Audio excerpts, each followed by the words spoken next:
आज हम बना रहे हैं मूंग। ये बहुत अच्छी रहती है, बच्चों के लिए भी बहुत इसके फ़ायदे होते हैं, खाने में प्रोटीन बहुत है इसमें। तो ये ज़रूर खाइए, आपके खाने में ज़रूर डाइट में शामिल करिए। इसे बनाने का तरीका मैं आपको बताती हूँ। एक बर्तन में हमने ऑयल लिया है, मीडियम साइज़ प्याज लिया है और कुछ करी लीव्स लिए हैं, जिससे मैं थोड़ा फ्राई कर रही हूँ इसमें। और मूंग मैंने पाव किलो लिया है, पाव किलो जितना मैंने मूंग लिया, उसके लिए एक मीडियम साइज़ की प्याज लिया है। ठीक है, देखिए हमारा प्याज हल्का सा नरम होना शुरू हो गया है।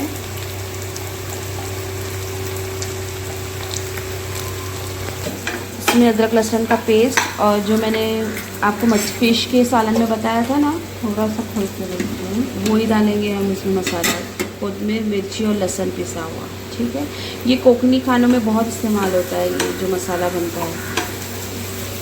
देखिए हमारे प्याज भी नरम हो गई है, हल्का सा कलर चेंज हो गया। तब हम इसमें डालेंगे अदरक लहसुन का पेस्ट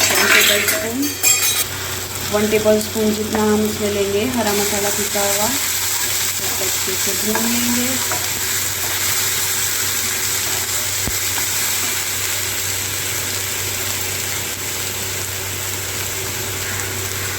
उसके बाद इसमें हम डालेंगे हल्दी पाउडर 1/2 टीस्पून,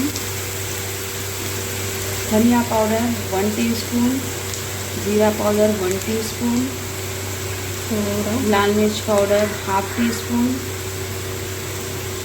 कोकनी मसाला 1/2 टीस्पून। अब इसे अच्छे से हम भून लेंगे।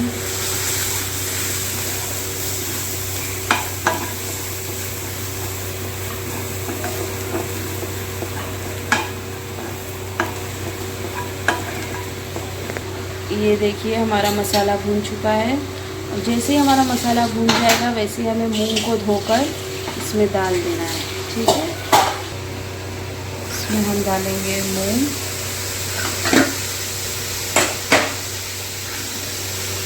इस तरीके से मूंग डाल दें। अब इसे अच्छे से मिक्स कर लेंगे।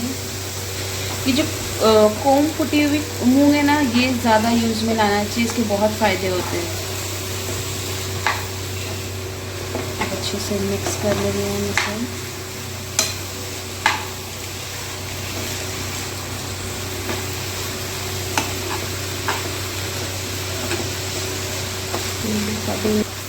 याद रखिए मैंने अभी तक इसमें नमक नहीं डाला है, बिकॉज जब तक ये पकेगा नहीं तब तक। आफ्टर 5 मिनट्स मैंने इसे ओपन कर दिया है। ये देखिए इसे थोड़ा अच्छे से ऊपर नीचे करके मसाले में मिक्स करेंगे। फिर से हम इसे ढक देंगे, क्योंकि हमारी मूंग अभी पकी नहीं है। फिर से मैंने इसे ढक दिया है। अब मैं इसे फिर 5 मिनट बाद चेक करूँगी हमारी मूंग गली है या नहीं। देखिए आफ्टर 5 मिनट्स मैं इसे ओपन करने जा रही हूँ।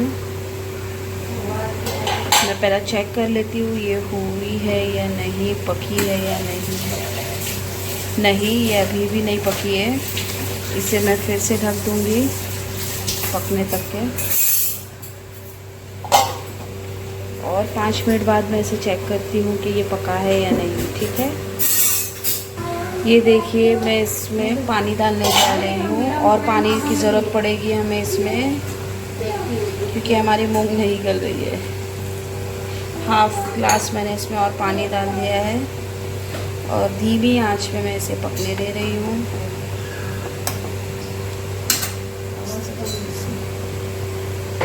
और मैं इसे फिर से ढक देती हूँ। 5 मिनट बाद फिर चेक करूँगी मैं। ये देखिए मैंने आफ्टर 5 मिनट्स बाद फिर से ओपन करके देखा है, तो ये माशाल्लाह से गल चुकी है, और हमारा पानी भी लगभग सूख चुका है।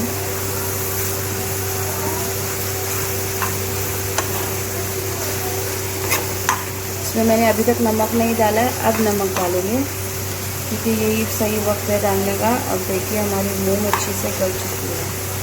ठीक है, अब मैं इसमें नमक डालती हूँ। देखिए अब मैं इसमें डालूँगी नमक, टेस्ट के हिसाब से नमक अभी डालेंगे, क्योंकि हमारी मूंग गल चुकी है। अच्छा, आप ऐसे भी अभी खा सकते हैं उसको, और अगर आपको इसे और फ्राई करना है, क्रिस्पी करना है, तो इसमें थोड़ा सा ऑयल डालेंगे और इसे और अच्छे से भून के लेंगे, ताकि सारा मसाला थोड़ा भून जाए। ये क्रिस्पी हो जाएंगे। ऐसे भी आप रोटी के साथ खा सकते हो और क्रिस्पी करके भी खा सकते हो। हमारी मूंग रेडी है। ये देखिए ये रेडी है। अब मैं इसको आपको क्रिस्पी करके बताती हूँ। हमें गैस को फास्ट रखना है और इसे भून कर लेना है सारे मसाले को। हाथ को चलाते रहना है, जलने नहीं देना है इसे। देखिए कैसे मैं भून कर ले रही हूँ। हमारा स्टोव फास्ट है एकदम, गैस को फास्ट ही रखा है मैंने। भून कर ले रही हूँ।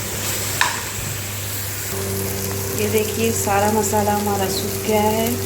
सूखे सूखे क्रिस्पी मूंग हमारे रेडी है।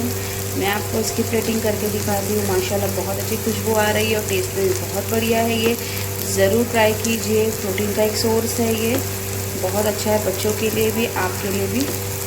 अल्लाह हाफ़िज़।